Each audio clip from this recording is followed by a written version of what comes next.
Api di Bukit Menoreh. Cerita, Esa Mintarja. Audiobook, novel silat. Bab 512. Keduanya pun kemudian pergi ke ruang dalam. Ternyata mereka masih dapat mengenali pintu yang masuk ke dalam bilik yang mereka pergunakan. Tetapi bilik itu sendiri sudah berada di bawah reruntuhan tulang-tulang dari bangunan joglo yang besar itu. Tidak ada yang tersisa, desis Gelagah Putih. Demikian pula bilik di sebelahnya. Apakah Kiai Namaskara terkena kutukan, karena kita berdua yang kotor ini singgah di sini, desis Rara Wulan. Apakah kita harus menyalahkan diri kita sendiri? Rara Wulan terdiam. Namun tiba-tiba Gelagah Putih teringat. Rara Wulan. Ketika kita akan pergi, Kiai Namaskara akan menitipkan sesuatu yang merupakan cacat di tempat ini. Ya. Kenapa kita tidak membawanya ketika itu? Jika kita membawanya, mungkin tempat ini tidak akan menjadi reruntuhan seperti ini. Kiai Namaskara tidak memperkenankan. Keduanya terdiam sesaat. Namun Gelagah Putih kemudian berkata, bukankah waktu itu Kiai Namaskara mengatakan, bahwa benda yang menjadikan tempat ini cacat itu berada di atas pintu sentong tengah, di dalam sebuah peti kayu? Kita akan melihatnya, Kakang. Mungkin benda yang dimaksud oleh Kiai Namaskara itu masih ada. Mungkin cacat itu pula yang telah menyebabkan rumah ini menjadi reruntuhan. Lingkungan yang sejuk damai ini menjadi lingkungan yang keras dan liar. Keduanya pun kemudian menyusup di antara kayu-kayu yang patah, ke pintu sentong tengah. Pintu sentong tengah itu masih berdiri, Kakang, desis Rara Wulan. Keduanya pun kemudian mendekati pintu sentong tengah. Masih nampak sisa-sisa kain yang menyekat sentong tengah itu. Kain sutra yang halus, namun yang sudah terkoyak-koyak dan berwarna debu. Dengan hati-hati Gelagah Putih masuk ke dalam sentong tengah itu. Ketika ia menyingkap papan kayu di atas pintu itu, maka sebuah kotak kayu telah terbuka. Di dalamnya terdapat sebuah peti yang lebih kecil berwarna kehitam-hitaman. Kayu besi. Peti itu ternyata benar-benar ada, Rara, berkata Gelagah Putih. Jantung Rara Wulan pun menjadi berdebar-debar. Ketika Gelagah Putih dengan hati-hati pula kembali ke ruang tengah, maka Rara Wulan pun segera mendekatinya. Rara Wulan termangu-mangu melihat sebuah peti kayu yang berwarna hitam dan kotor oleh debu yang tebal. Apa isinya, Kakang? Bertanya Rara Wulan. Keduanya pun kemudian membawa peti itu ke peringgitan, yang sebagian juga sudah menjadi reruntuhan. Di peringgitan keduanya berjongkok. Gelagah Putih dengan hati-hati membuka peti kayu yang terbuat dari kayu besi itu. Demikian peti itu terbuka, keduanya terkejut. Keduanya melihat sebuah kitab yang masih utuh dan bersih berada di dalam kotak kayu besi itu. Kitab, Kakang. Kitab apa? Gelagah Putih merasa ragu. Namun kemudian kitab itu diambilnya. Dengan hati-hati pula kitab itu pun kemudian dibuka. Ilmu Kanuragan, desis Gelagah Putih. Kitab tentang ilmu kanuragan, bertanya Rara Wulan. Ya. Rara Wulan menarik nafas. Sementara itu, Gelagah Putih pun berkata. Itulah agaknya kenapa Ki Namaskara berpesan, agar yang harus disingkirkan dari rumah ini tidak jatuh ke tangan siapapun juga, karena akan dapat menimbulkan kebencian, ketamakan dan keangkaramurkaan jika berada di tangan yang salah. Gelagah Putih termangu-mangu sejenak. Dengan nada datar ia pun berkata. Ternyata bukan kita yang membuat tempat ini terkutuk, Rara. Tetapi Ki Namaskara sendiri. Ia datang ke dunia yang penuh kedamaian dengan membawa sebuah kitab yang berisi pengetahuan tentang ilmu kanuragan. Jika kitab itu kita bawa keluar dari tempat ini, apakah tempat ini akan dapat kembali menjadi istana kedamaian? Gelagah Putih menggeleng. Katanya. Tidak, Rara. Tempat ini sudah ternoda. Penghuni tempat inilah yang sudah menodai kedamaian dari dunia yang dihuninya. Sebenarnya lah bahwa peran penghuninya ikut menentukan, seandainya tersedia bagi kita dunia yang damai. Rara Wulan termangu-mangu sejenak. Dilontarkannya pandangan matanya ke kejauhan. Ditatapnya pepohonan raksasa di lebatnya hutan, di sekitar rumah yang besar tetapi sebagian sudah menjadi reruntuhan, yang terletak di halaman yang luas. Tetapi sebagian besar dinding halamannya pun telah roboh dan retak-retak. Kita tidak dapat tinggal di tempat ini terlalu lama, Rara. Kita harus keluar. Kita tidak dapat berjalan melenggang seperti yang seakan-akan pernah kita lakukan itu, Kakang. Di dunia kita sekarang ini, mungkin sekali kita akan bertemu dengan binatang buas. Ya. Lalu bagaimana dengan kitab itu? Kita penuhi pesan Kiai Namaskara. Kita bawa kitab itu keluar dari tempat ini. Jika tidak boleh ada orang yang memilikinya, apakah tidak sebaiknya kitab itu kita musnahkan saja? Tetapi Kiai Namaskara mempunyai pandangan lain terhadap kita berdua. Bukan berarti bahwa kita berdua tidak cacat. Tetapi di antara sekian banyak orang yang dilihat oleh Kiai Namaskara, agaknya pilihan itu jatuh kepada kita berdua. Karena itu, menurut pendapatku Rara, kita berdua berhak memiliki kitab itu. Kita tidak termasuk siapa-siapa yang mungkin justru akan terjerumus ke dalam sikap yang penuh dengan kebencian dan angkara murka. Rara Wulan terdiam. Agaknya ia sedang merenungi peristiwa yang membuatnya merasa sangat bodoh menanggapi berbagai matra kehidupan. Kita telah bermimpi 2 hari yang lalu, Kakang. Apakah kita bermimpi selama 2 hari 2 malam, dengan mimpi yang sejalan? Apakah benar bahwa kita telah menempuh perjalanan dari Tanah Perdikan menoreh sampai ke Jati Anom dan terhenti 2 hari 2 malam di sini? Gelagah Putih mengusap keringat di keningnya. Sementara itu Rara Wulan pun berdesis. Kita tidak akan dapat memecahkan rahasia ini, Kakang. Aku setuju, Rara Wulan. Karena itu, kita tidak usah berusaha menyingkapnya. Mungkin pada suatu saat kita akan mendapatkan setidak-tidaknya dugaan-dugaan tentang keberadaan rumah ini. Ya, Kakang. Mungkin pula kita dapat mengambil kesimpulan, seandainya disediakan bagi kita lingkungan yang damai seperti bayangan yang pernah hidup di hati kita itu, segala sesuatunya juga tergantung kepada penghuninya. Apakah penghuninya itu menodai atau tidak, lingkungan yang tidak kita temui dalam dunia kita sehari-hari.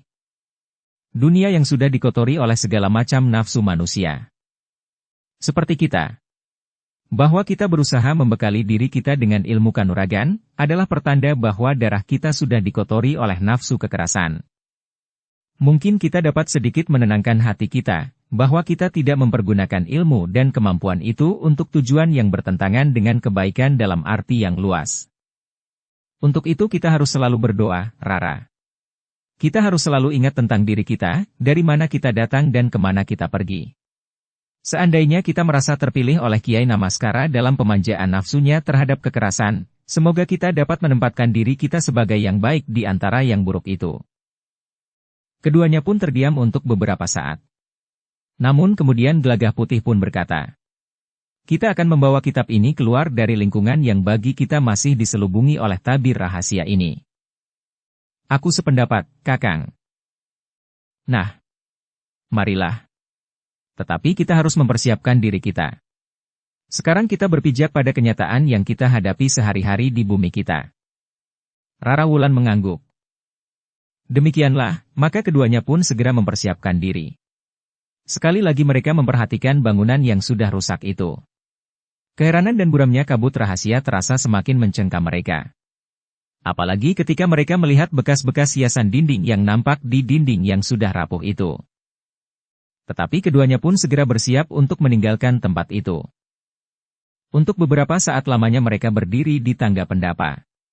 Mereka tidak bergerak sama sekali ketika melihat seekor ular bandotan yang bisanya sulit untuk dilawan, sebesar betis orang dewasa, merayap di depan mereka. Baru setelah ular itu hilang di reruntuhan, maka keduanya pun beranjak turun dari tangga pendapa. Beberapa saat kemudian, mereka pun meninggalkan rumah yang sudah menjadi rapuh itu. Mereka menyusup gerbang halaman, lalu menyusuri jalan di hutan yang lebat itu. Rara Wulan yang juga merasa gelisah telah menyingsingkan kain panjangnya, sehingga yang nampak kemudian adalah pakaian khususnya. Disiapkannya selendangnya untuk menghadapi segala kemungkinan. Beberapa lama mereka berjalan di antara pepohonan hutan. Di antara semak belukar yang kadang-kadang berduri. Sulur-sulur pepohonan dan batang-batang yang merambat membelit pohon-pohon raksasa. Keduanya pun terkejut ketika tiba-tiba saja mereka berhadapan dengan segerombolan anjing hutan. Beberapa ekor anjing hutan menyembul dari balik gerumbul. Anjing-anjing itu menggeram sambil menyeringai memperlihatkan taring-taringnya yang tajam. Hati-hati, Rara, desis Gelagah Putih. Lebih baik kita bertemu dengan 2 ekor harimau daripada segerombolan anjing hutan. Tetapi segerombolan anjing hutan itu sudah berada di sekitar mereka. Bukan anjing hutan yang bersikap baik dan bersahabat, tetapi anjing hutan yang garang, buas dan liar. Namun Gelagah Putih pun telah bersiap dengan ikat pinggangnya, sementara Rarawulan telah memutar selendangnya. Karena itu, ketika anjing hutan yang pertama meloncat menerkam, maka anjing itu pun segera terlempar. Perutnya terkoyak oleh selendang Rarawulan. Anjing berikutnya, kepalanya telah dipecahkan oleh ikat pinggang Gelagah Putih.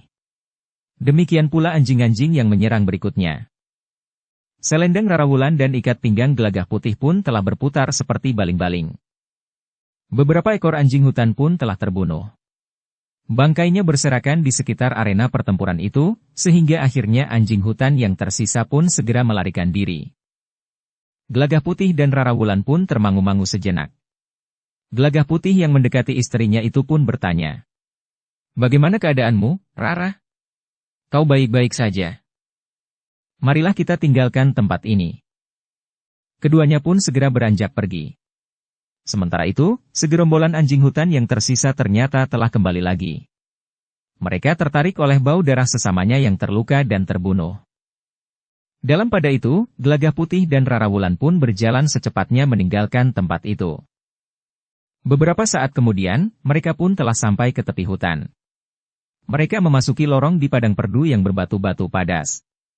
Beberapa tebing yang miring berada di sebelah menyebelah lorong sempit yang panjang. Di sebelah menyebelah, nampak tumbuh gerumbul-gerumbul yang liar. Semak-semak yang menggores kaki dengan duri-durinya yang tajam. Baru beberapa saat kemudian, Gelagah Putih dan Rarawulan telah sampai di mulut lorong itu. Mereka segera turun ke jalan kecil yang mereka lalui pada saat mereka berangkat ke Jati Anom. Di jalan itu pula mereka telah berkelahi dengan anak-anak muda yang telah mengganggu mereka di perjalanan. Demikian mereka mengusir anak-anak muda yang mengganggu mereka itu, mereka telah bertemu dengan seseorang yang menyebut dirinya Kiai Namaskara. Gelagah Putih dan Rarawulan termangu-mangu sejenak. Namun kemudian mereka pun melanjutkan perjalanan mereka, setelah Rarawulan membenahi pakaiannya, sehingga Rarawulan itu telah mengenakan pakaiannya dengan wajar sebagaimana seorang perempuan. Meskipun pakaiannya kotor dan kusut, tetapi Rarawulan nampak benar-benar seorang perempuan. Keduanya pun kemudian telah menempuh jalan yang berlawanan dengan perjalanan mereka pada saat mereka berangkat ke Jati Anom. Namun mereka tidak lagi berniat berjalan lewat di depan kedai yang berada tidak jauh dari sebuah sendang itu. Karena itu, maka Gelagah Putih pun telah mencari jalan lain. Mereka mengambil jalan yang berada di lereng yang sedikit lebih tinggi di kaki Gunung Merapi, sehingga dengan demikian udara pun terasa lebih sejuk dari daerah yang letaknya lebih rendah di kaki Gunung Merapi. Dengan demikian, maka lingkungan yang mereka lalui pun terasa menjadi semakin sepi. Mereka menjadi semakin jarang melewat padukuhan-padukuhan. Hingga dengan demikian udara pun terasa lebih sejuk dari daerah yang letaknya lebih rendah di kaki Gunung Merapi. Ketika matahari menjadi semakin rendah di sisi barat, maka Rarawulan pun telah mengajak Gelagah Putih untuk beristirahat. "Kita lihat kitab itu, Kakang." Gelagah Putih pun meletakkan peti kecil itu. Kemudian diambilnya sebuah kitab yang seakan-akan masih baru kemarin ditulis di atas kertas yang putih buram. "Tuntunan olah kanuragan, Rara," berkata Gelagah Putih sambil membuka kitab itu. "Tuntunan olah kanuragan macam apa, Kakang?" Gelagah Putih pun membaca sekilas. Kemudian katanya, "Tuntunan untuk memahami satu jenis ilmu. Tetapi ada syaratnya bagi mereka yang ingin mempelajarinya." "Syarat?" "Ya. Harus sepasang suami istri. Yang terbaik adalah mereka yang belum mempunyai anak. Harus seorang yang sudah memiliki landasan ilmu kanuragan. Sedangkan syarat yang terberat adalah mengabdikan ilmu yang dipelajarinya itu untuk kebaikan, dalam arti yang luas." Rarawulan menarik nafas panjang. Katanya, "Apakah kita memenuhi persyaratan itu?" "Syarat-syarat lahiriah telah kita penuhi. Tetapi apakah kita akan mampu mengabdikan ilmu itu bagi kebaikan?" Lalu katanya, "Aku belum membaca dengan rinci, Rara. Kita akan mempelajari pengantar kitab itu sebelum kita menyatakan diri, apakah kita pantas mempelajari ilmu yang tersirat dari isi kitab itu. Kita memerlukan waktu dan keadaan yang khusus." "Bukankah kita tidak dibatasi oleh waktu?" Seandainya kita berhenti untuk 2 atau 3 hari, untuk membaca dan mempelajari pengantar dari kitab itu, bukankah kita tidak akan dapat dianggap bersalah? Ya, Rara. Aku mengerti maksudmu. Nah, Kakang. Kita akan berhenti 2 atau 3 hari. Di mana? Bukankah kita memerlukan tempat untuk melakukannya? Rara Wulan menarik nafas panjang. Mereka tidak akan dapat kembali ke tanah perdikan menoreh untuk mendapatkan waktu dan tempat selama 2 atau 3 hari. Tentu mereka akan mendapat berbagai macam pertanyaan.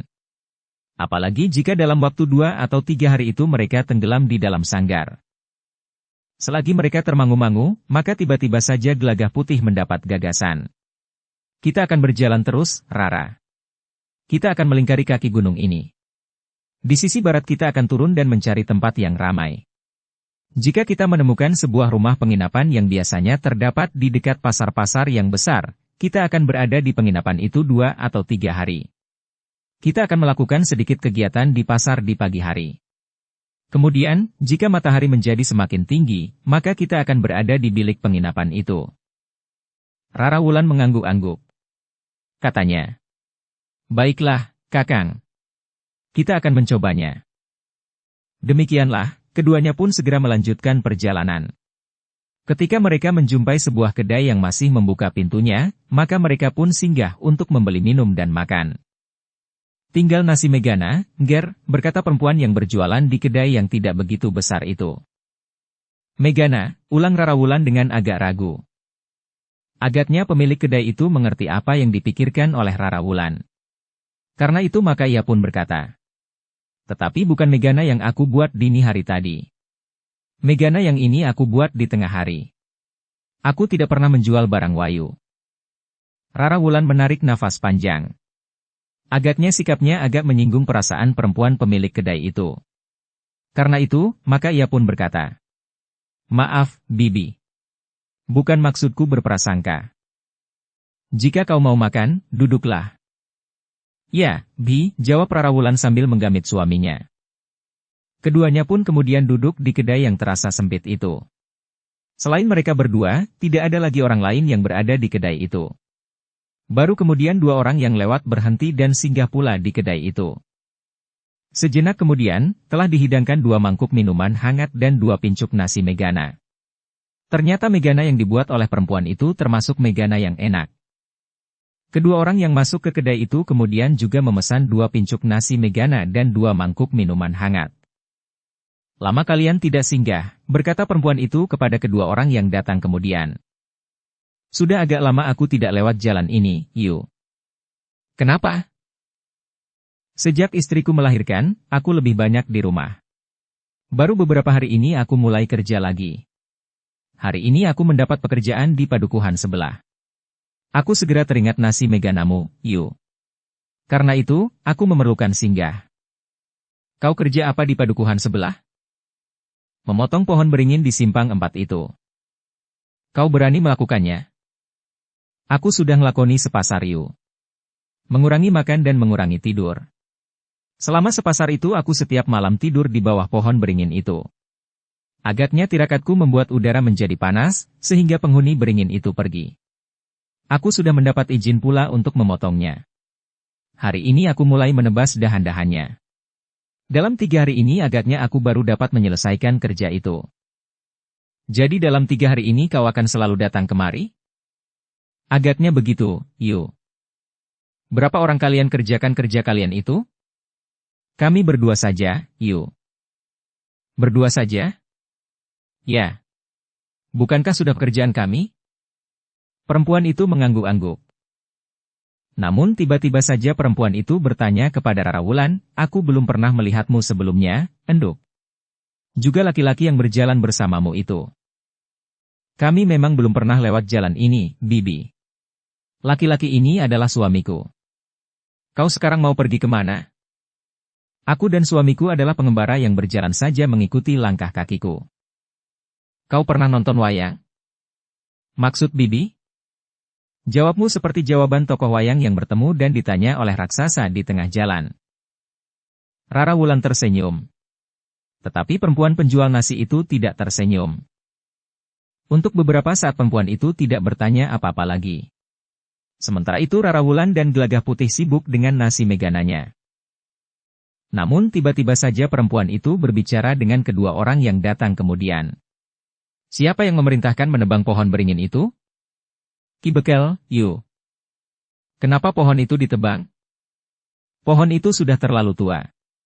Ketika beberapa hari yang lalu ada angin yang agak besar, dahannya patah, dan hampir saja menimpa seorang anak yang baru pulang menggiring kambingnya yang baru saja digembalakannya.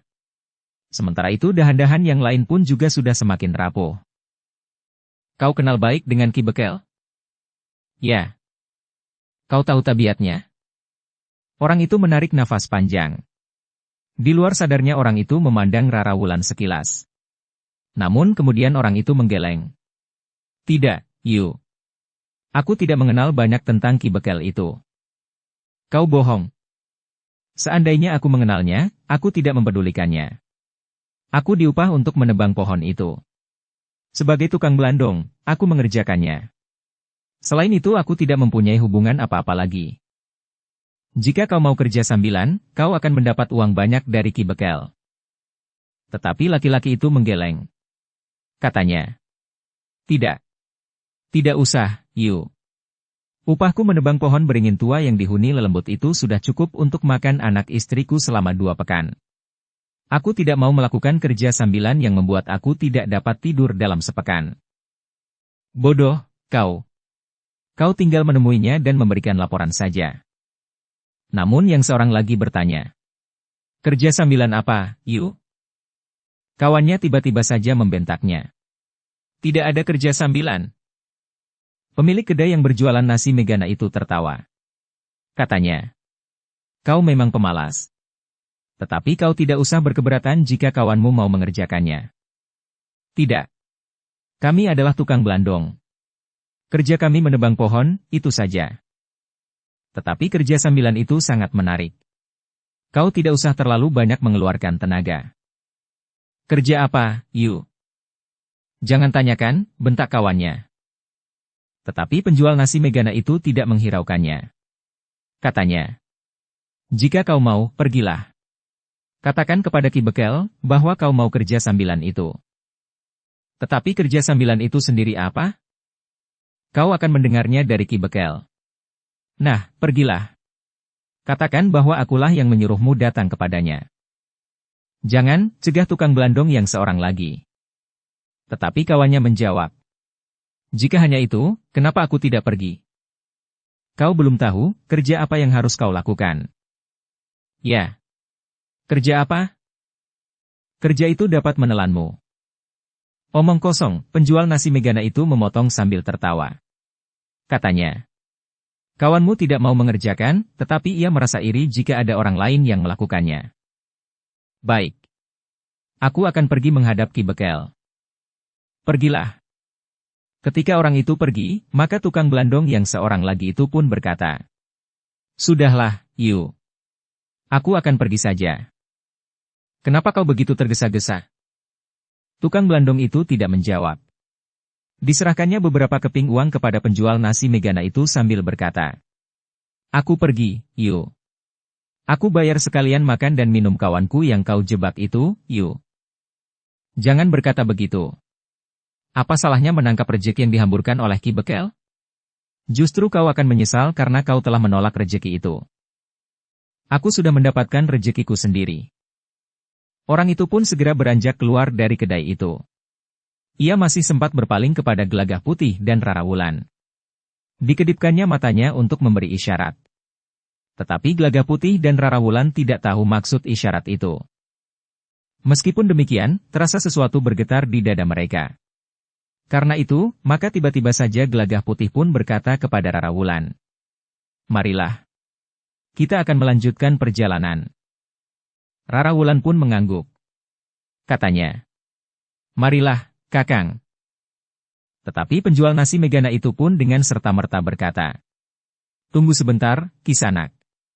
Aku akan pergi ke Pakiwan. Tidak, Bibi. Aku akan pergi sekarang. Berapa aku harus membayar? Jawab Gelagah Putih. Sebentar saja. Jika Bibi pergi ke Pakiwan, aku akan pergi tanpa membayar sekeping pun. Itu namanya menipu. Bukan salahku. Sekarang, berapa aku harus membayar? Tiba-tiba saja perempuan itu berteriak. Pak! Pak! Seorang laki-laki yang bertubuh tinggi besar, dengan wajah yang kasar dan mata yang liar, berdiri di depan kedai itu. Dengan suara yang parau ia pun bertanya. Ada apa? Aku akan pergi ke Pakiwan. Jaga agar anak-anak ini tidak pergi. Kami akan pergi. Kami akan membayar sekarang. Jika kau katakan saja berapa aku harus membayar, maka aku akan meninggalkannya kepada paman. Tidak. Laki-laki itu tidak dapat menerimanya. Kau aneh, Emboke, katakan saja. Daripada kau ribut, bukankah lebih cepat kau mengatakan berapa mereka harus membayar? Laki-laki dungu. Tahan agar mereka tidak pergi. Tidak. Aku tidak dapat menahan mereka. Mereka tidak berniat melarikan diri. Kaulah yang aneh. Kau tidak segera menyebut berapa mereka harus bayar. Tetapi kau ribut saja untuk pergi ke Pakiwan. Padahal kau masih juga belum pergi. Jangan bodoh, Pak E. Jika keduanya ingin menipu dan lari tanpa membayar, aku akan memilin leher mereka. Tetapi mereka tidak berbuat salah. Sudahlah, tunggui mereka agar mereka tidak pergi. Perempuan itu pun segera berlari keluar dari kedainya. Tetapi laki-laki yang bertubuh tinggi besar, berwajah kasar dan bermata liar itu pun berkata. Sudahlah, pergilah. Bukan salahmu, Ger. Tetapi aku belum membayar. Kalian makan dan minum apa? Gelagah Putih pun kemudian menyebut minuman dan makanan yang mereka makan dan minum. Tinggal saja uang 3 keping. Makanan yang mereka makan dan minum. Apakah itu sudah cukup, Paman? Cukup tidak cukup, bukan salahmu. Perempuan itu memang terlalu banyak tingkah. Semakin lama ia menjadi semakin tidak dapat dimengerti. Baik, Paman. Ini aku tinggalkan 5 keping. Laki-laki itu termangu-mangu sejenak. Bahkan ia pun bertanya. Kenapa 5? Tidak apa-apa, Paman. Aku tidak ingin bibi itu marah karena uang yang aku tinggal kurang. Terima kasih, Ger. Laki-laki yang bertubuh tinggi besar, berwajah kasar dan bermata liar itu menerima uang 5 keping dari Gelagah Putih sambil mengangguk hormat. Kami minta diri, Paman. Kami akan melanjutkan perjalanan. Silahkan, Ger. Silahkan. Semoga perjalanan Angger menyenangkan. Gelagah Putih dan Rara Wulan pun kemudian meninggalkan kedai itu. Mereka memang menaruh curiga kepada laki-laki yang bermata liar itu. Mereka semula menganggap sikap laki-laki itu hanyalah sikap pura-pura. Tetapi ternyata laki-laki itu memang bersikap baik. Ia tidak berbuat apa-apa. Justru ia menyesali sikap istrinya.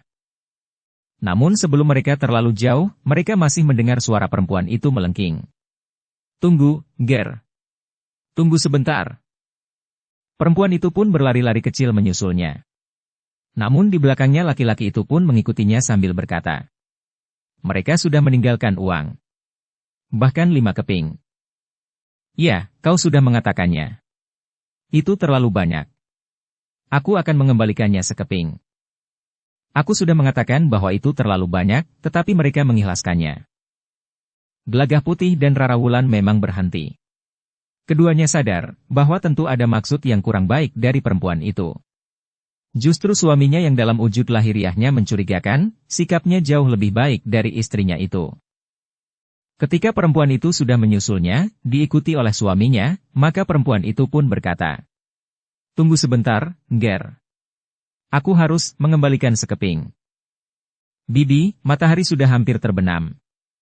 Sebentar lagi senja akan turun. Aku harus melanjutkan perjalanan. Itulah yang ingin aku katakan, Ger. Kenapa kau tidak bermalam saja di sini? Bermalam di rumah kita, bertanya laki-laki itu. Dengan jujur dan tanpa maksud apa-apa laki-laki itu berkata. Rumah kita terlalu kecil. Kecuali jika mereka berdua bersedia tidur di kedai. Di lincak bambu itu. Tetapi Gelagah Putih menjawab. Terima kasih, Paman dan Bibi. Kami ingin melanjutkan perjalanan saja. Kami dapat bermalam di mana-mana. Tetapi bukankah lebih baik jika kalian bermalam di tempat yang lebih mapan, sahut perempuan itu. Terima kasih, Bibi. Kami minta diri. Yang sekeping itu biarlah aku tinggalkan saja. Bibi dan Paman tidak usah mengembalikan kepadaku. Tunggu, Ger. Tunggu. Gelagah Putih dan Rarawulan mendapat kesan bahwa perempuan itu sengaja mengulur waktu. Sedangkan laki-laki yang berwajah kasar dan bermata liar itu pun berkata, apalagi yang harus mereka tunggu, Embok? Sebentar lagi senja turun. Biarlah mereka melanjutkan perjalanan mereka. Bodoh, kau, bentak istrinya. Apa salahnya kita berbuat baik kepada kedua orang pengembara itu? Berbuat baik? Aku setuju saja jika kita ingin berbuat baik. Tetapi keduanya justru akan merasa terhambat dengan sikapmu itu. Perempuan itu nampak sangat gelisah. Setiap kali ia memandangi tikungan di sebelah kedainya. Gelagah Putih dan Rarawulan yang sudah mencurigainya itu pun ikut pula memandang ke arah pandang perempuan itu. Tiba-tiba saja dari balik tikungan muncul beberapa orang laki-laki. Mereka melewati kedai yang masih terbuka itu, langsung melangkah dengan cepat mendekati perempuan penjual nasi Megana itu. Kau sampaikan pesan itu kepadaku, Nyi? Ya, Ki Bekel. Yang manakah orang yang mencurigakan itu? Perempuan itu ragu-ragu sejenak. Lalu bertanya. Suami istri ini, Ki Bekel. Mencurigakan, bertanya suaminya, laki-laki berwajah kasar itu. Apa yang mencurigakan? Mereka tidak berbuat apa-apa. Mereka makan dan minum di kedai kita dengan membayar. Bahkan berlebih, seperti yang kau katakan. Diam kau, dungu, bentak istrinya. Laki-laki itu memang terdiam. Sementara itu Ki Bekel sama sekali tidak menghiraukannya lagi. Tetapi dengan hampir tidak berkedip dipandanginya Rarawulan yang berdiri di sebelah Gelagah Putih. Aku terpaksa menahan kalian berdua, berkata orang yang disebut Ki Bekel itu. Orangnya masih muda. Wajahnya nampak bersih. Kumisnya terpelihara rapi. Demikian pula pakaiannya pun nampak rapi pula. Apa salah kami? Bertanya Gelagah Putih. Kalian adalah orang-orang yang pantas dicurigai. Kenapa? Apakah yang telah kami lakukan sehingga kami harus dicurigai? Ki Bekel itu melangkah mendekati Gelagah Putih sambil berkata. Kalian orang asing bagi kami. Kami memang tidak pernah lewat jalan ini. Tetapi bukan berarti bahwa Ki Bekel dapat begitu saja mencurigai kami. Katakan nanti kepada Ki Jagabaya yang akan memeriksamu. Jika kalian dapat meyakinkan kepada Ki Jagabaya bahwa kalian tidak bersalah, maka kalian akan dilepaskan. Gelagah Putih menarik nafas dalam-dalam. Namun kemudian katanya. Sekarang, kami akan dibawa kemana? Kalian akan dibawa ke Banjar. Gelagah Putih termangu-mangu sejenak. Sementara seorang di antara mereka yang datang bersama Ki Bekel itu bertanya. Apa yang kau bawa itu? Kau lihat, yang aku bawa adalah sebuah peti kayu. Apa isinya? Tidak apa-apa. Sedikit obat-obatan dan sebuah kitab tentang silsilahku dan silsilah istriku. Ketika laki-laki itu melangkah mendekati Gelagah Putih, Ki Bekel pun berkata. Biarkan saja. Segala sesuatunya akan diurus oleh Ki Jagabaya. Orang itu mengurungkan niatnya untuk merampas peti kecil itu. Sekarang, pergilah ke Banjar Padukuhan. Di mana letaknya? Bertanya Gelagah Putih. Ki Bekel pun kemudian memerintahkan kepada orang-orangnya. Bawa laki-laki itu ke Banjar. Tetapi keduanya harus ditahan di tempat yang berbeda. Lalu, kemana perempuan ini harus kami bawa? Ki Bekel itu berpikir sejenak. Namun kemudian ia pun berkata. Tahan perempuan itu di rumahku. Namun sebelum orang-orang itu bergerak, terdengar Gelagah Putih berkata sambil tertawa pendek. Nah, ternyata dugaanku tepat. Ki Bekel mengerutkan dahinya. Dengan nada tinggi ia pun bertanya. Apa yang kau duga? Ki Bekel. Ternyata tindakanmu kasar sekali. Apakah kau tidak dapat berbuat dengan sedikit terselubung, sehingga tidak justru menodai kewibawaanmu sendiri? Apa maksudmu? Bentak Ki Bekel. Jangan ganggu kami. Biarkan kami meneruskan perjalanan kami. Kami tidak mau kau jadikan korban kebuasanmu itu. Iblis kau! Kau tahu, aku bekel di sini. Ya. Kenapa kau berani menentang perintahku? Bahkan berani menghinaku. Bukan aku yang menghinamu. Tetapi kau sendirilah yang telah menghina dirimu sendiri. Menghina kedudukanmu dan menghina wibawamu. Kau juga telah merendahkan kepercayaan rakyat pedukuhan ini kepadamu. Tutup mulutmu. Aku dapat berbuat apa saja terhadap kalian berdua. Aku berkuasa di sini. Kau salah menerjemahkan arti kekuasaan itu. Diam kau. Aku dapat membunuhmu. Aku tidak terkejut mendengar ancamanmu. Bahkan seandainya kau benar-benar melakukannya terhadap seseorang, karena kau menginginkan sesuatu dari orang itu. Bukankah itu sama artinya bahwa kau telah merampok? Derajatmu tidak lebih dari seorang penyamun yang menunggu mangsanya di bulak-bulak yang sepi. Bedanya, kau melakukannya justru di pedukuhanmu. Kau manfaatkan perempuan penjual nasi Megana itu untuk memberikan isyarat, jika ada orang yang lewat dan pantas kau jadikan sasaran perampokan. Kau pergunakan kuasamu bagi kepentinganmu. Kepentingan pribadimu. Cukup, teriak Ki Bekel. Tidak pernah ada orang yang berani menentangku. Tidak pernah ada yang berani menolak keinginanku. Dukung channel Novel Silat dengan subscribe, follow, like, komen dan share. Ki Bekel, aku dapat membayangkan bahwa pedukuhan ini merupakan neraka bagi perempuan yang mempunyai harga diri yang tinggi. Perawan-perawan yang tumbuh dewasa akan selalu bersembunyi, agar tidak kau lihat keberadaannya. Istri-istri muda akan selalu gelisah jika mereka berpapasan dengan kau di jalan pedukuhan. Bahkan mereka yang sudah mempunyai 1-2 anak, akan berusaha menghindar jika mereka bertemu dengan kau. Bekel yang seharusnya melindungi mereka. Wajah Ki Bekel menjadi merah. Dengan geram ia pun berkata, "Aku bunuh kau, iblis." Ki Bekel tidak menunggu lama lagi. Tiba-tiba saja ia telah meloncat menerkam leher Gelagah Putih. Agaknya Ki Bekel yang sangat marah itu ingin mencekiknya. Tetapi tangannya tidak sempat menyentuh leher Gelagah Putih. Dengan cepat Gelagah Putih bergeser menghindar. Sementara Rara Wulan pun surut beberapa langkah. Kemarahan Ki Bekel semakin membakar jantungnya. Dengan lantang ia pun berkata kepada 3 orang pengikutnya, "Jangan beri kesempatan orang ini melarikan diri. Aku akan mencincangnya sampai lumat. Itu berarti bahwa orang ini telah menghina kuasa dan kedudukanku." Ketiga orang pengiring Ki Bekel itu pun segera menebar. Mereka telah mengepung Gelagah Putih dan Rara Wulan, yang berdiri beberapa langkah di belakang. "Aku peringatkan. Jangan melibatkan diri," berkata Gelagah Putih kepada para pengiring Ki Bekel itu. Tetapi seorang di antara para pengiring itu membentaknya. "Bodoh kau. Aku adalah salah seorang pengawal Ki Bekel. Bagaimana mungkin kau dapat memperingatkan aku, agar aku tidak melibatkan diri? Seharusnya kau tahu, kepada siapakah kau mengabdi. Kesetiaanmu kepada seorang yang berjalan sesat, adalah kesetiaan yang terbuang." "Persetan kau," geram Ki Bekel. Lalu katanya, "Kita akan menangkapnya.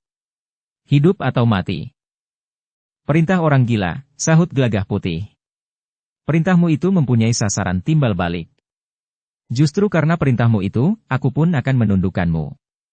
Hidup atau mati." "Cepat," teriak Ki Bekel. "Jangan beri kesempatan untuk berbicara lagi." Orang-orang Ki Bekel itu pun segera bergeser.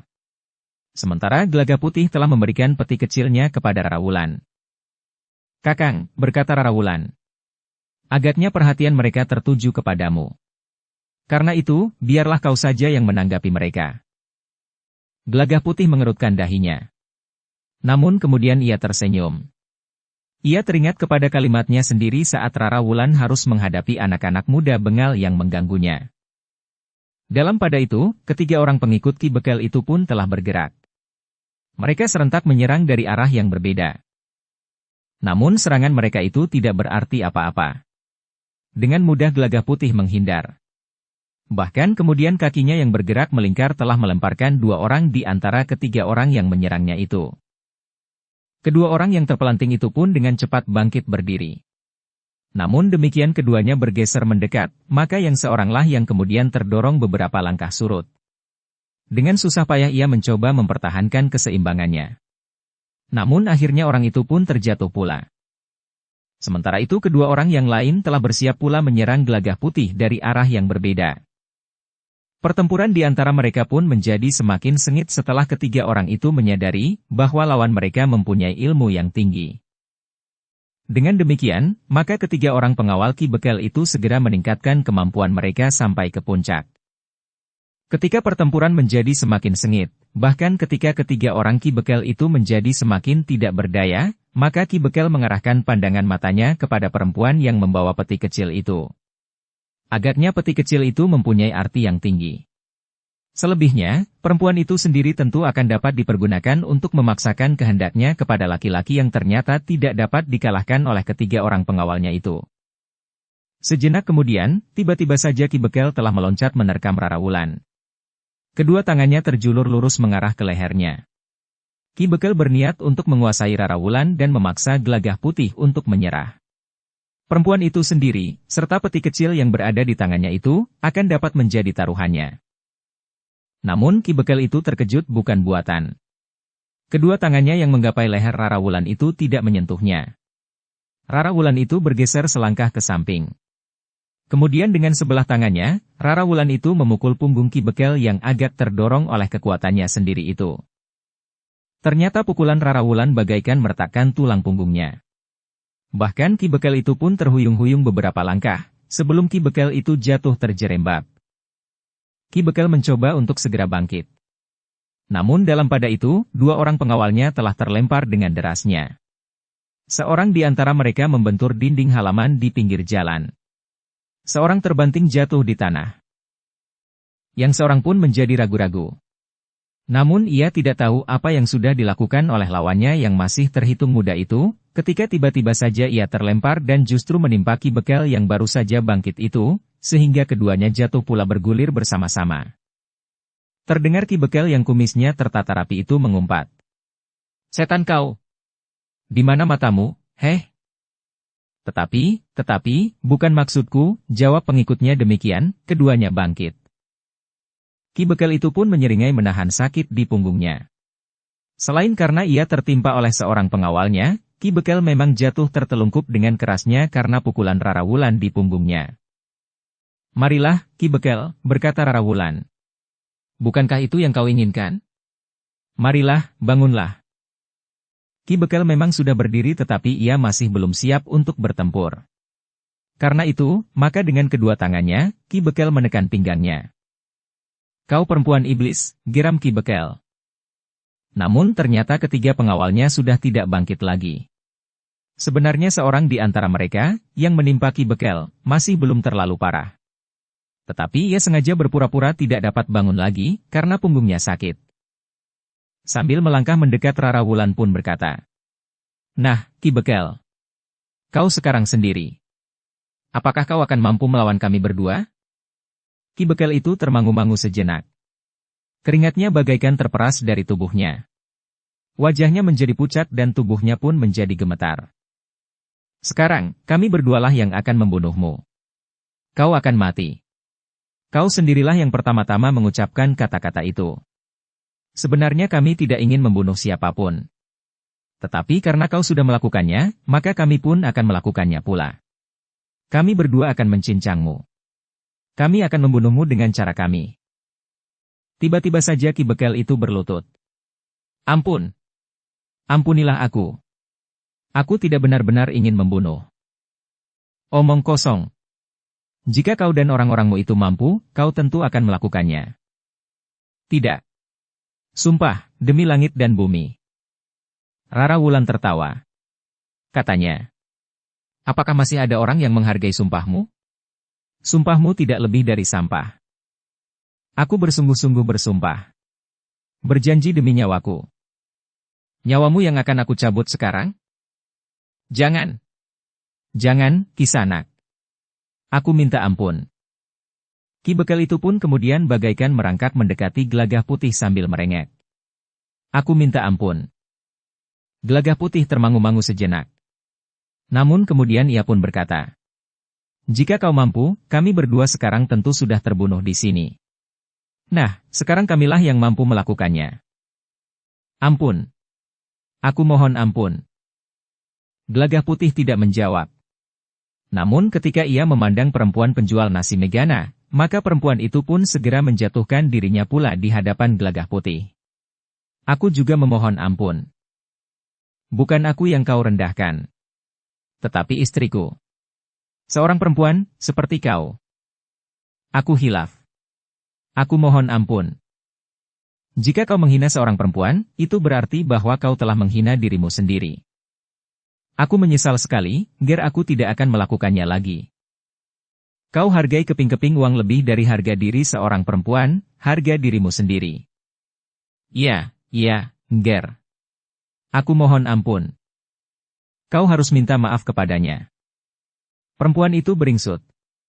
Ia pun berjongkok di depan Rara Wulan sambil merengek. Aku mohon ampun, Ger. Aku mohon ampun. Rara Wulan termangu-mangu sejenak.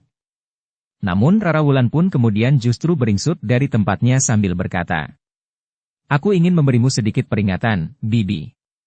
Aku tidak mendendammu. Aku akan memaafkanmu. Tetapi aku tidak ingin peristiwa seperti ini terulang lagi. Kedaimu itu harus dimusnahkan. Kedaimu itu adalah modal perbuatan terkutukmu itu. Apa yang akan kau lakukan, Ger? Rara Wulan tidak menjawab. Tetapi ia melangkah mendekati kedai yang berada beberapa puluh langkah di hadapannya. Siapa yang berada di dalam kedai, keluarlah, berkata Rara Wulan lantang. Tidak ada seorang pun yang berada di dalam kedai. Sementara itu, orang-orang yang berada di tempat itu memandanginya dengan terheran-heran. Apa yang akan dilakukan oleh perempuan itu? Ketika Gelagah Putih mendekatinya, diserahkannya peti kecil itu kepada Gelagah Putih sambil berkata, sedikit cambuk bagi perempuan itu. Apa yang akan kau lakukan? Rara Wulan tidak menjawab. Tetapi perempuan itu telah memusatkan nalar budinya. Kemudian dilontarkannya ilmu pacar Wutah Pusparinonce dengan sasaran kedai di pinggir jalan itu. Ketika Rara Wulan melontarkan ilmunya, maka terdengar tulang-tulang bambu dari kedai itu berderak. Kedai itu bagaikan diguncang oleh angin prahara yang tertiup dari samudera. Ketika kemudian Rara Wulan melontarkan ilmunya sekali lagi, maka kedai itu pun tidak saja terguncang. Atapnya yang terbuat dari ketepe daun kelapa yang sudah kering itu menyentuh api yang masih menyala di kedai itu untuk merebus air. Maka sejenak kemudian, kedai yang roboh itu mulai terbakar. Kedaiku, kedaiku. Ketika perempuan itu akan berlari ke kedainya yang sudah terbakar, dengan cepat suaminya pun menangkap lengannya. Kemudian memeganginya erat-erat. Kedaiku terbakar. Biarlah kedaimu itu terbakar. Ternyata kedai itu kau gunakan untuk menimbun dosa. Aku sudah menyesali perbuatanku. Tetapi apa yang terdapat di dalam kedai itu, semua sudah kau lumuri dengan perbuatan nista. Karena itu, biarlah kedaimu itu terbakar, sejalan dengan penyesalan yang menyala di hatimu. Jika api itu nanti padam dengan sendirinya, itu juga akan berarti bahwa noda-noda di dalam hatimu juga sudah dibersihkan. Tetapi dosa itu bersumber dari dosa-dosa yang dipercikkan oleh Ki Bekel. Laki-laki yang berwajah kasar dan bermata liar tetapi berhati bersih itu berkata, kau jangan menimpakan kesalahan kepada orang lain. Biarkan Ki Bekel memikul dosanya sendiri. Jika saja kau tidak lepas dari pegangan, maka kau tidak akan dapat dipengaruhinya sehingga kau pun berbuat nista. Istrinya tidak menjawab lagi. Dipandanginya api yang menelan kedainya. Sementara langit menjadi semakin buram, maka nyala api itu pun menjadi semakin merah. Sejenak kemudian, maka di sekitar kedai yang terbakar itu telah berkerumun penghuni padukuhan itu. Mereka melihat kedai yang terbakar, tetapi tidak seorang pun yang telah mengambil sikap. Tidak ada seorang pun yang mencoba memadamkan api yang berkobar itu. Apinya memang tidak terlalu besar. Tidak menggapai mega-mega yang melintas. Bangunan yang terbakar hanyalah bangunan yang kecil saja, yang dibuat dari bahan-bahan yang terhitung lunak. Bambu, ketepe daun kelapa dan sedikit kayu. Apalagi bangunan itu terpisah dari bangunan induk serta bangunan yang lain, sehingga tidak dicemaskan bahwa api akan menjalar kemana-mana. Sementara itu Ki Bekel benar-benar telah menjadi ketakutan. Ketika api sudah hampir padam, Gelagah Putih pun berkata kepada orang-orang yang berkerumun. Kisanak, kalian lihat, apa yang telah terjadi dengan pemimpin kalian. Tetapi jangan mengambil tindakan apa-apa lagi. Kenyataan ini sudah merupakan hukuman yang pahit baginya. Selanjutnya, ia harus berubah. Inilah yang pantas kalian tuntut. Jika wataknya belum berubah beberapa waktu lagi, pada saat aku lewat jalan ini, maka aku akan mengambil langkah-langkah yang lebih pantas untuk seorang bekel yang keras kepala. Tidak terdengar suara seorang pun di antara mereka yang berkerumun. Namun menilik wajah mereka, kata-kata Gelagah Putih itu sangat menarik perhatian mereka. Beberapa saat kemudian, maka Gelagah Putih pun berkata pula, "Aku sekarang akan pergi. Tetapi aku akan kembali pada kesempatan lain. Aku dapat mengambil langkah-langkah yang perlu. Bahkan untuk menangkap seorang bekel atau demang sekalipun yang berbuat salah. Lihat, apa yang telah terjadi dengan pemimpin kalian. Tetapi jangan mengambil tindakan apa-apa lagi." Kenyataan ini sudah merupakan hukuman yang pahit baginya. Selanjutnya, ia harus berubah. Inilah yang pantas kalian tuntut. Jika wataknya belum berubah beberapa waktu lagi, pada saat aku lewat jalan ini, maka aku akan mengambil langkah-langkah yang lebih pantas untuk seorang bekel yang keras kepala. Disingkapkannya bajunya, sehingga timangnya nampak berkilat memantulkan cahaya api yang merah. Lihat. Aku membawa pertanda keprajuritan Mataram. Pertanda ini adalah lambang wewenang yang ada di tanganku. Ki Bekel yang sudah menjadi sangat cemas itu terkejut. Ia menjadi semakin cemas ketika Gelagah Putih mengaku sebagai seorang yang mempunyai wewenang dalam lingkungan keprajuritan Mataram. Apalagi setelah Ki Bekel melihat pertanda di ikat pinggang Gelagah Putih, maka ia pun menjadi semakin ketakutan. "Aku mohon ampun, Kisanak. Aku mohon ampun," berkata Ki Bekel berulang kali. Namun Gelagah Putih tidak langsung menjawabnya. Katanya, "Kau sudah dengar apa yang aku katakan. Terserah kepadamu. Jika telah terjadi malapetaka bagimu, itu karena tingkahmu sendiri. Aku sudah jera. Aku tidak akan mengulanginya. Jangan hanya dalam kata-kata saja. Tetapi harus tercermin dalam perbuatan. Aku akan membuktikannya." Gelagah Putih pun kemudian berkata kepada Rara Wulan, "Marilah, kita meneruskan perjalanan." "Tetapi hari sudah mulai malam, Ger," berkata laki-laki yang berwajah kasar. "Jika saja Angger sudi bermalam di rumahku yang kotor itu." "Terima kasih, Paman. Aku tidak mempunyai banyak waktu untuk berhenti dan bermalas-malasan bermalam di rumah seseorang. Sekarang aku minta diri." Lalu kepada orang banyak yang berkerumun, "Aku minta diri. Hati-hatilah kalian dengan bekelmu sekarang. Awasi apakah ia masih saja menyalahgunakan kekuasaannya untuk kepentingan pribadinya. Justru untuk melindungi perbuatannya yang paling buruk dari seorang yang seharusnya melindungi rakyatnya." Tidak seorang pun yang menyahut. Tetapi dari sorot mata mereka yang berkilat-kilat di cahaya api yang sudah hampir padam, Gelagah Putih melihat ungkapan selamat jalan yang mereka berikan kepadanya dan kepada Rara Wulan. "Kau benar-benar akan pergi, Ger?" bertanya suami penjual nasi Megana itu. "Iya, Paman. Selamat tinggal. Aku berharap Bibi akan benar-benar menjadi baik." "Mudah-mudahan, Ger. Mudah-mudahan apa yang terjadi ini menjadi peringatan bagi keluarga kami. Aku yakin Paman akan dapat mengatasinya. Sekarang aku minta diri." Ketika Gelagah Putih dan Rara Wulan menyibak, maka orang-orang itu pun segera melangkah surut untuk memberikan jalan bagi keduanya. Sejenak kemudian, keduanya sudah berada agak jauh di luar padukuhan. Keduanya masih berbicara tentang peristiwa yang baru saja terjadi atas seorang perempuan penjual nasi Megana itu. Namun akhirnya Rara Wulan pun berkata, "Kita akan bermalam di mana malam ini, Kakang?" Gelagah Putih menarik nafas panjang. Keduanya masih berjalan terus. Malam menjadi semakin gelap.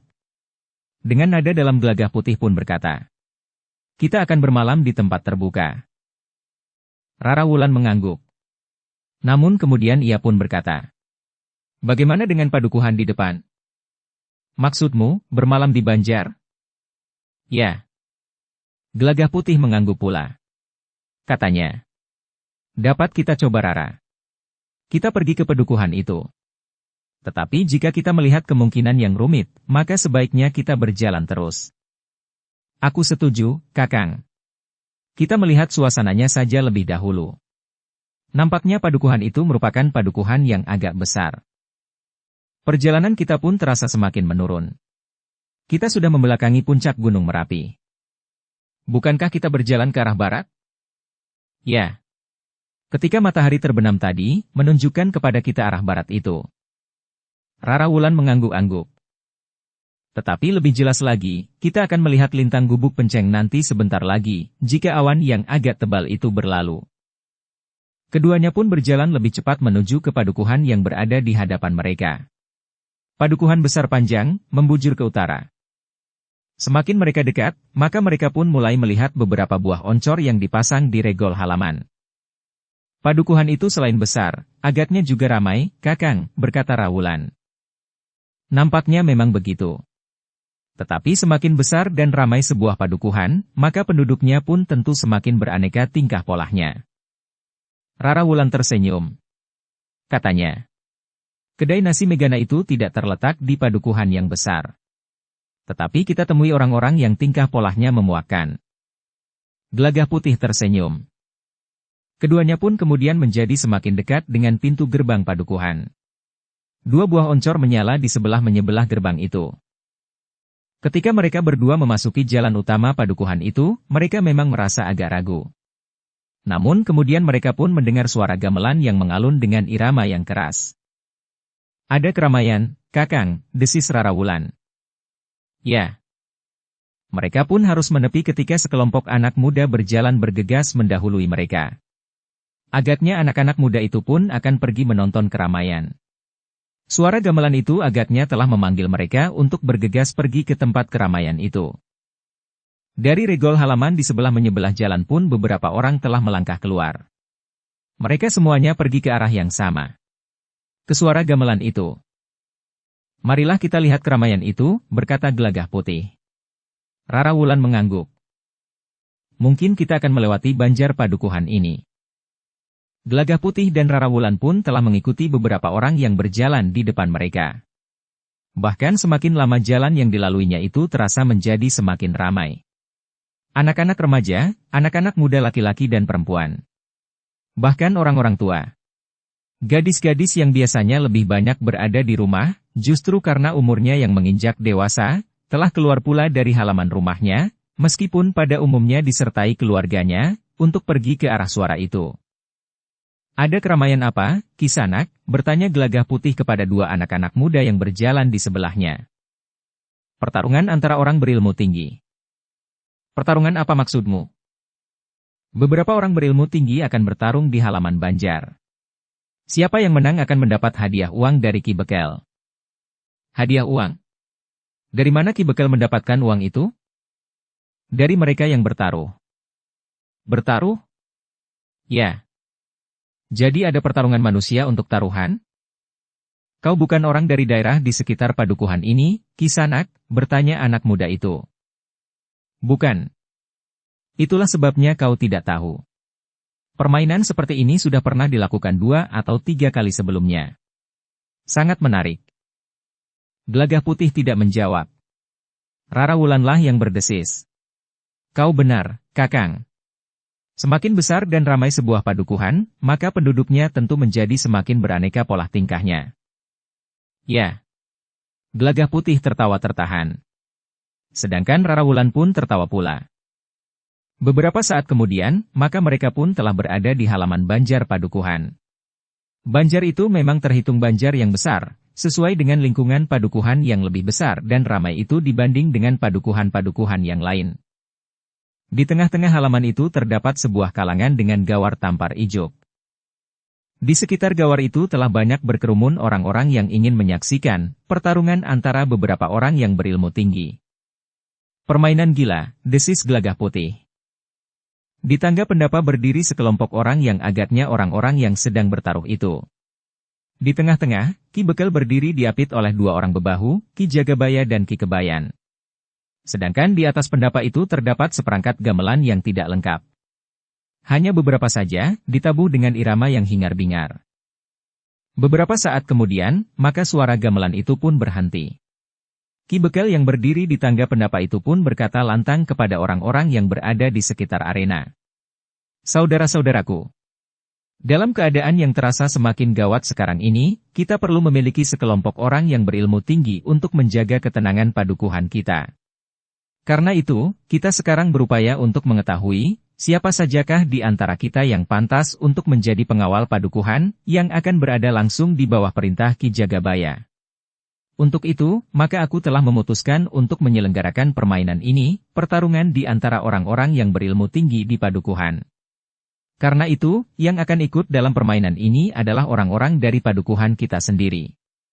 Namun kemudian untuk membuat perbandingan dengan kekuatan yang ada di luar padukuhan kita, maka ada beberapa orang diperkenankan untuk ikut serta dalam permainan ini, pada tahap-tahap terakhir saja. Segala sesuatunya harus diselesaikan lebih dahulu. Urusannya dipegang oleh Ki Kamitua. Silahkan. Gelagah Putih dan Rarawulan ikut berdiri berdesakan di antara mereka yang berkerumun itu. Bekel ini licik sekali, desis Rarawulan.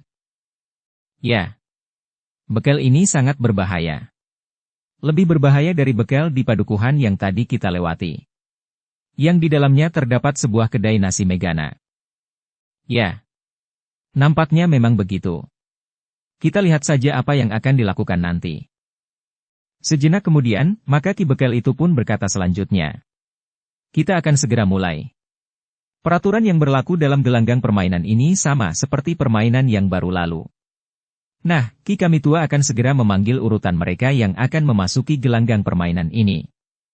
Ingat, bukan maksud permainan ini untuk saling membunuh.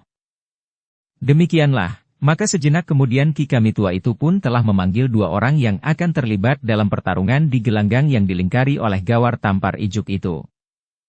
Sejenak kemudian, dua orang pun telah berkelahi. Tidak terlalu lama. Seorang di antara mereka pun segera terpelanting jatuh. Ketika ia mencoba untuk bangkit, maka mulutnya pun menyeringai menahan sakit. Agaknya tulang punggungnya lah yang mengalami cedera. Dengan demikian, maka yang masih tetap berdiri tegak itu pun dinyatakan sebagai pemenang. Orang itu mengangkat kedua tangannya sambil meloncat-loncat gembira. Demikianlah, maka Ki Kamitua pun segera memanggil dua orang yang mendapat giliran berikutnya. Ketika seorang dikalahkan, maka datang giliran pasangan yang lain. Ternyata banyak pula yang tertarik untuk ikut, desis Gelagah Putih. Ya.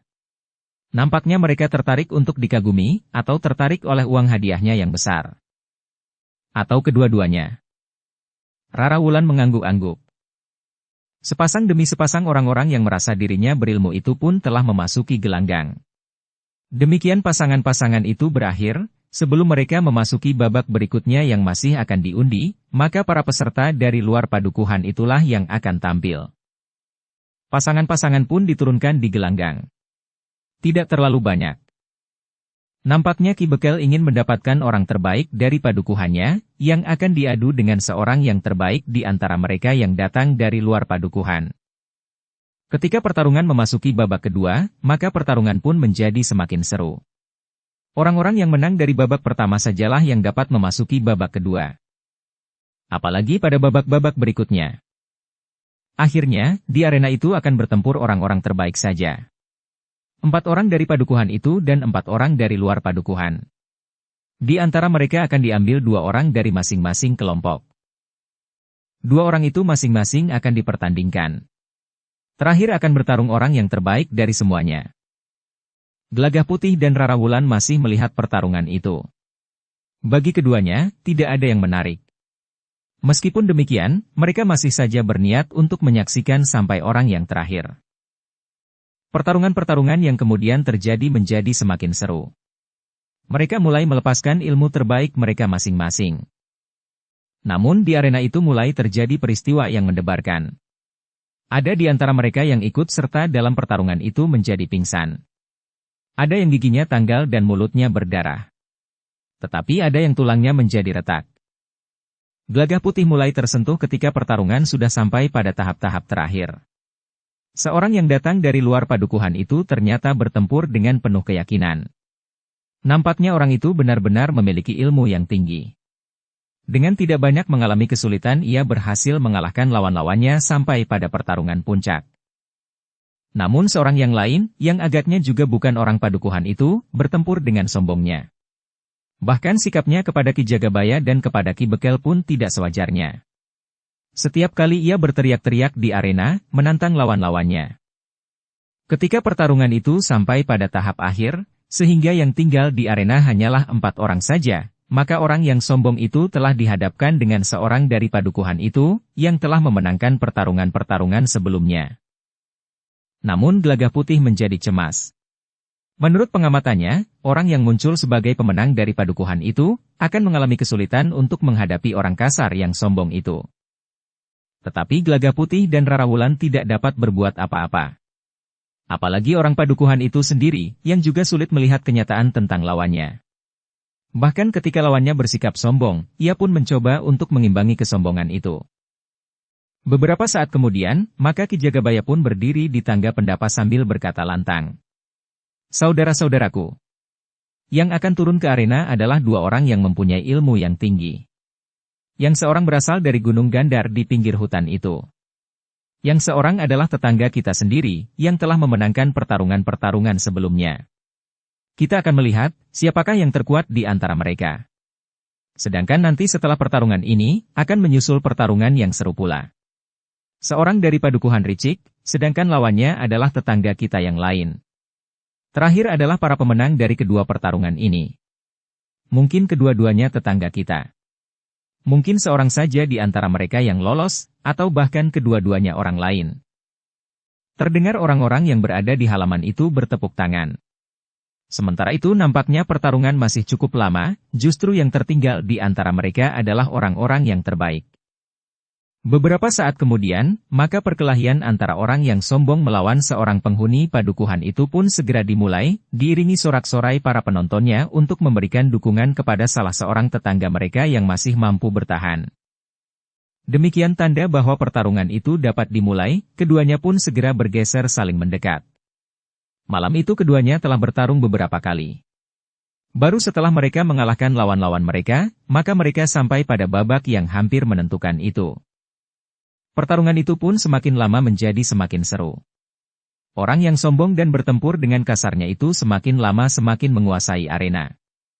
Penghuni padukuhan yang berhasil mewakili kawan-kawannya itu, setiap kali terlempar dan terpelanting jatuh. Serangan-serangannya tidak terlalu banyak dapat menggapai sasarannya, tetapi orang yang kasar dan sombong yang datang dari Bukit Gandar itu justru lebih sering dapat mengenai lawannya. Semakin lama, semakin nampak bahwa orang dari Gunung Gandar itu memang memiliki beberapa kelebihan selain kekasarannya.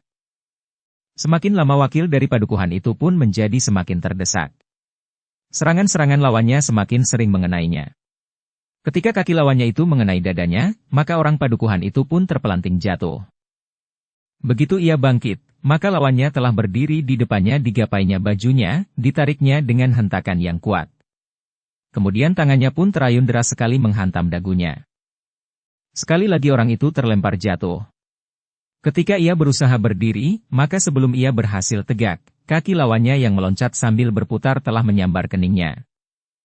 Orang itu pun terjatuh dengan derasnya. Punggungnya serasa patah, sehingga orang itu tidak lagi mampu untuk bangkit berdiri. Ketika ia mencoba bertelekan kedua tangannya, orang itu gagal. Namun ternyata lawannya tidak membiarkannya. Dengan kasarnya orang itu ditariknya berdiri. Ketika orang itu dilepaskannya, maka ia pun menjadi terhuyung-huyung kehilangan keseimbangan. Pada saat yang demikian, maka orang dari Bukit Gandar itu justru mengambil ancang-ancang. Dengan derasnya ia meloncat sambil menjulurkan kakinya, tepat mengarah ke dada. Orang yang terhuyung-huyung itu tidak mampu lagi mengelak atau menangkis serangan itu. Ketika kaki lawannya itu menghantam dadanya, maka terdengar ia mengaduh tertahan. Tubuhnya terlempar beberapa langkah menyangkut gawar tampar ijuk. Kemudian terjatuh di pinggir arena. Tetapi orang yang kasar itu agaknya masih belum puas. Ia pun meloncat menerkam lawannya yang sudah tidak berdaya. Cukup! Cukup, teriak Ki Jagabaya sambil meloncat untuk melerai perkelahian itu. Aku masih belum puas, geramnya. Tetapi Ki Jagabaya mendorongnya sambil berkata, kau sudah menang. Jika dalam pertarungan terakhir kau dapat menang lagi, maka kaulah yang akan mendapat hadiah itu. Orang itu bergeser surut. Sementara 2 orang yang lain memasuki arena untuk menolong orang yang telah dikalahkannya. Justru penghuni padukuhan itu sendiri. Kau harus beristirahat sebaik-baiknya. Kau tidak perlu membuang-buang tenaga, karena kau masih akan bertarung lagi. Justru melawan orang yang terbaik. Akulah yang terbaik. Kau masih harus membuktikannya. Seorang yang akan bertarung nanti adalah seorang yang sudah 3 kali berturut-turut memenangkan permainan ini. Sejak kita membuka permainan ini untuk yang pertama kali, orang itulah yang memenangkannya. Mana orang itu? Aku akan memilih lehernya. Jika ia mati, itu bukan salahku. Arena ini adalah arena permainan. Bukan arena pembunuhan. Kematian adalah kemungkinan wajar yang terjadi dalam arena seperti ini. Beristirahatlah. Sekarang akan turun ke gelanggang pasangan terakhir. Yang menang akan bertarung melawanmu. Orang itu pun melangkah menepi.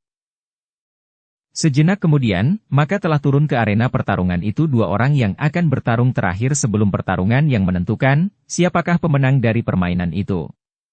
Pemenang yang akan mendapatkan hadiah uang yang cukup banyak. Gelagah Putih dan Rara Wulan termangu-mangu di tempatnya, di antara para penonton yang melingkari arena pertarungan itu. Ternyata beberapa orang yang menonton itu pun mulai bertaruh di antara mereka. Sementara itu, orang-orang yang berada di tangga pun telah mengumpulkan uang taruhan pula. Justru para perabot padukuhan itulah yang melayani mereka. 2 orang yang turun ke arena itu sudah mempersiapkan diri. Seorang di antaranya adalah penduduk padukuhan itu sendiri. Penghuni padukuhan itu, yang dalam kehidupannya sehari-hari memang sangat disegani oleh tetangga-tetangganya. Tetangga-tetangganya itu percaya bahwa orang itu memiliki berbagai macam benda-benda keramat sebagai jimat, yang dapat membuatnya memiliki kelebihan dari orang lain.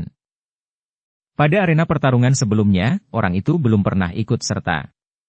Ia tidak mau merendahkan dirinya dengan permainan semacam itu.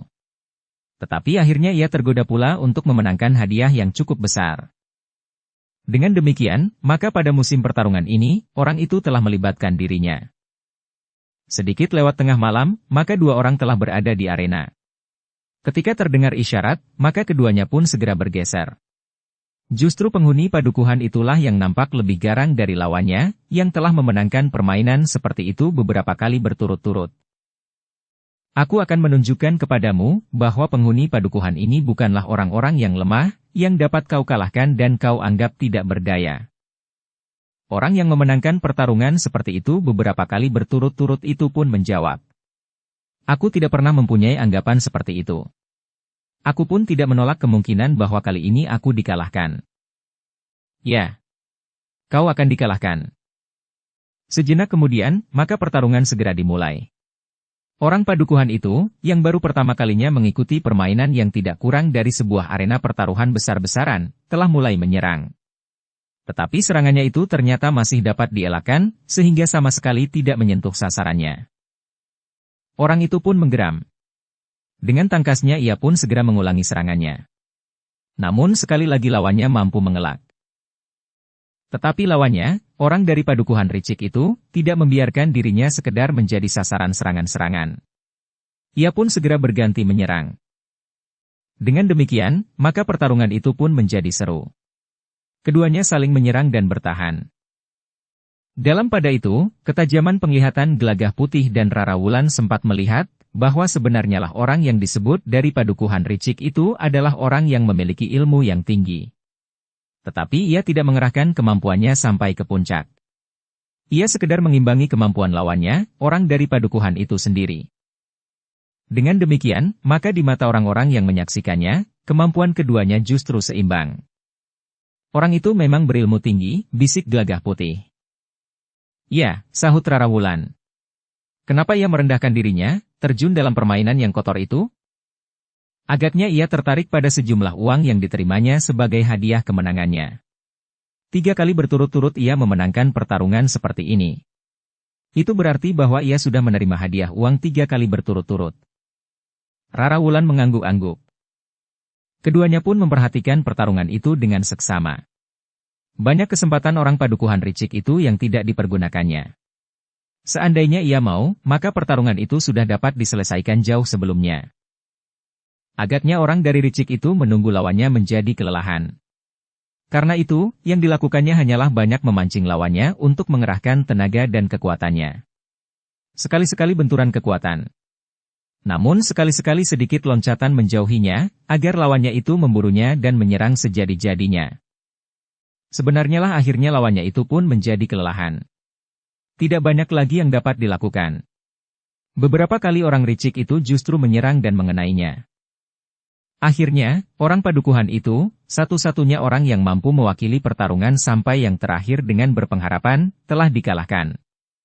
Pada saat nafasnya hampir putus, orang itu sudah tidak mampu lagi untuk meneruskan perkelahian. Apalagi setelah beberapa kali lawannya menyakitinya. Sentuhan-sentuhan serangannya membuatnya semakin tidak berdaya. Bersambung ke bab 513. Dukung kami dengan subscribe, follow, like, komen dan share. Terima kasih.